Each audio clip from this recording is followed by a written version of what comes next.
So now we are going to do question number 2। अब question number 2 में बोला है कि एक ऑब्जेक्ट है जो एक्स डायरेक्शन में मूव कर रहा है। ठीक है, मान लिया कि ये हमारा एक्स डायरेक्शन है और ये जो ऑब्जेक्ट है वो इस डायरेक्शन में मूव कर रहा है। ठीक है, अब जब कोई भी एक्स डायरेक्शन में मूव करता है, जैसे ये हमने मान लिया, ठीक है, तो ये एक्स डायरेक्शन में मूव कर रहा है, मान लिया कि एक्स डायरेक्शन में और ये टाइम है। ठीक है, तो अब देखो सबसे पहले इस इक्वेशन दी गई है कि ये किस तरह से मूव कर रहा है। ठीक है, यहाँ पे a और b की वैल्यू हमको कांस्टेंट दी गई है। ठीक है, और t की वैल्यू जो है वो 0 भी है, 2 भी है, ऐसा हमको लग रहा है क्योंकि वो बोल रहा है कि ये वैल्यू पे ये चीज निकालो। सो मतलब t इज कंटीन्यूअसली चेंजिंग और जबकि a और जो b है दैट आर कांस्टेंट। तो इससे सीधा सीधा हमको ये आइडिया लग रहा है कि x जो है वो कंप्लीटली t पे डिपेंड कर रहा है। तो position is completely dependent on time, कि जैसे जैसे टाइम बढ़ रहा है या तो पोजीशन बढ़ेगी या घटेगी, कंप्लीटली डिपेंड्स ऑन टाइम। तो लेट्स सी कि यहाँ पे x और t के बीच में क्या रिलेशन बन रहा है। तो सबसे पहले ये जो इक्वेशन है ये अब आपको क्लियरली बता रही है कि जो पोजीशन है that is dependent on time. ठीक है, क्योंकि a का कोई मतलब नहीं, b का जैसे जैसे बढ़ेगा और ये t के स्क्वायर के प्रोपोर्शनल है। ठीक है, अब दूसरी चीज यहाँ पे क्या आती है कि हमें पूछा गया है वेलोसिटी निकालनी है।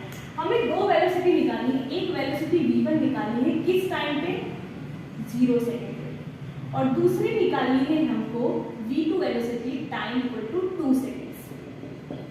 लेकिन हमें तो वेलोसिटी दी नहीं गई है, कोई फॉर्मूला नहीं दिया गया है, सिर्फ इससे हम वेलोसिटी कैसे निकालेंगे, we don't know, but we know the formula of the instantaneous velocity.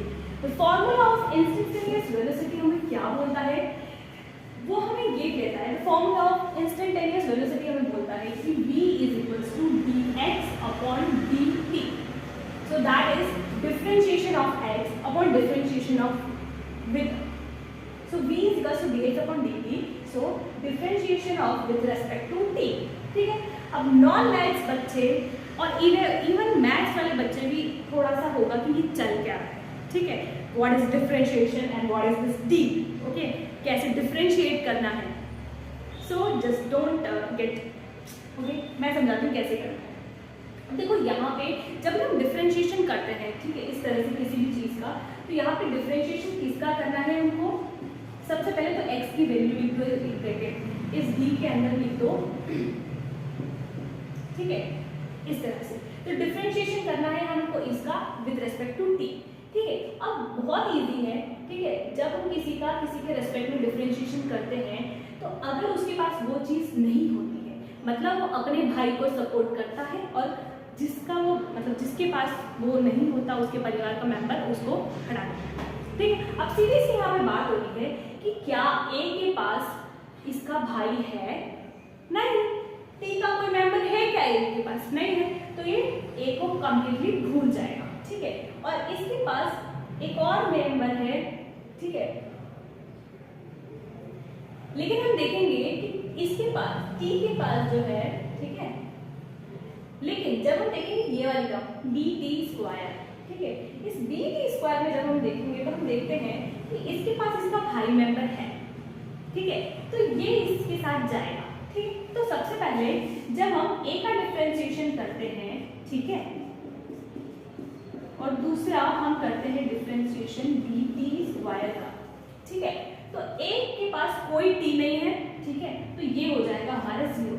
ठीक है, और यहाँ पे जब इसका करते हैं तो क्योंकि इसके पास इसका भाई है तो सबसे पहले तो हम b को निकाल लेंगे। अब b कांस्टेंट है, उसको कुछ हो नहीं सकता, तो कांस्टेंट हम बाहर निकाल लेंगे। ठीक है, ये आप फॉर्मूला सीख लीजिए कि जब भी d of d to the power extend होगा और कांस्टेंट के साथ, तो सबसे पहले जो कांस्टेंट है a, कोई भी a b c d कोई भी कांस्टेंट लगा सकते हो, तो वो जो a है वो बाहर आ जाएगा।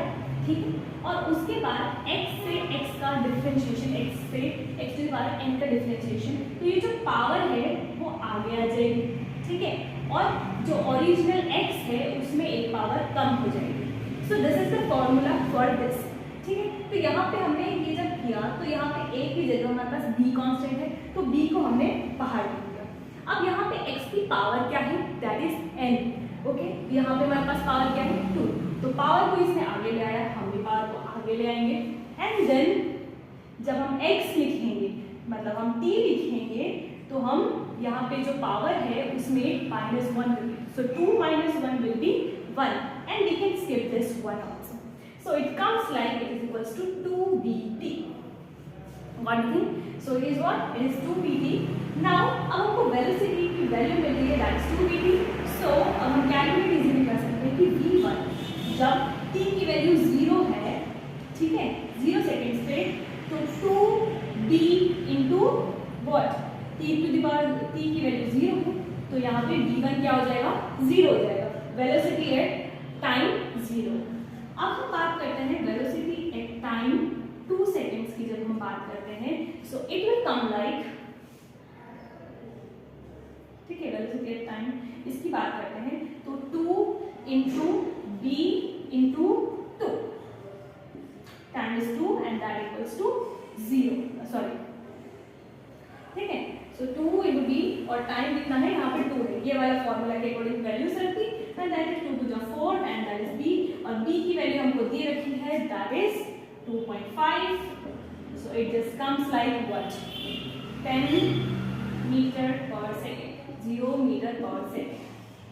ठीक है. so what, b1 और b2 की वैल्यू हमने ले ली है.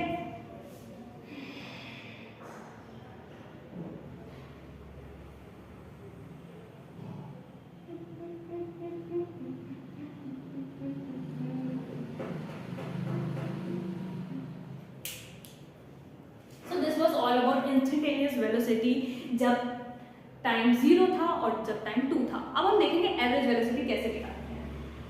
सो वेयर इज द थिंग, या ओके. सो अभी तक हमने जो निकाली थी वो इंस्टेंटेनियस वेलोसिटी थी, और अब जो हमको निकालनी है वो है 2 और 4 के बीच की इंस्टेंटेनियस वेलोसिटी. ठीक है. अब हम क्या निकालेंगे, 2 और 4 के बीच में इंस्टेंटेनियस वेलोसिटी, मतलब 2 सेकेंड से 4 सेकेंड के बीच में एवरेज वेलोसिटी की.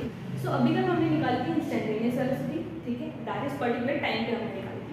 अब हमको एक रेंज में निकालनी है, and what is the range, 4 seconds, sorry 2 seconds to 4 seconds. ठीक है. तो उसमें हमें इजी है, हमें उसका फॉर्मूला बहुत इजी पता है, एवरेज वेलोसिटी का फॉर्मूला लगा दो. ठीक है.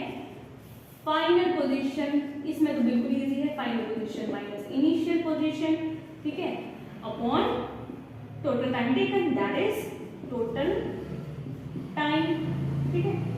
तो that is x2 minus x1 upon t2 minus t1. अब देखो t2 माइनस t1 तो बहुत इजी है, that is 4 seconds minus 2 seconds. ठीक है.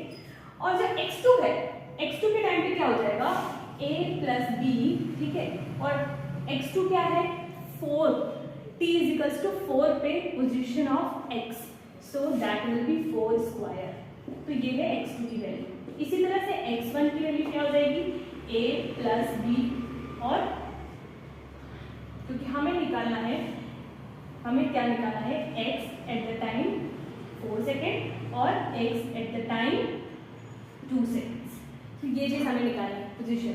ठीक है. तो ये चीज़ फॉर्मूला में रख दिया हमने, और फिर जब हम खोलेंगे so this a will cancel out with a. Okay. और ये बचेगा हमारे पास 4 square minus 2 square upon 2 seconds. So b की वैल्यू डालो 2.5 into this is 16 minus 4, that is 12 upon 2. okay, that is 6, और ये हो जाता है हमारे पास 15 meter per second. So that's our answer.